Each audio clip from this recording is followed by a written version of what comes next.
The fat in our body is actually distributed all throughout the body, and we refer to fat by its location. So we talk about fat being visceral, that means inside the abdomen.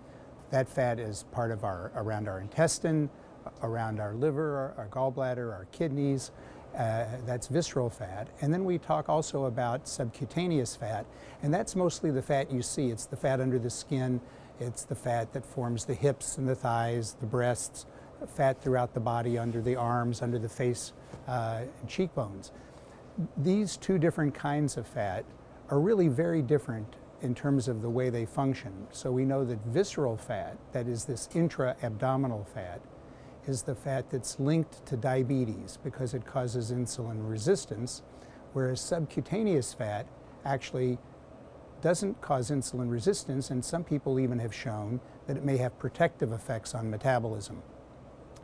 Clinically, we actually distinguish these in a simple way. We measure the waist diameter and the hip diameter, and we talk about the waist-hip ratio. And if the waist-hip ratio is high, it means you have more central or intra-abdominal or bad obesity.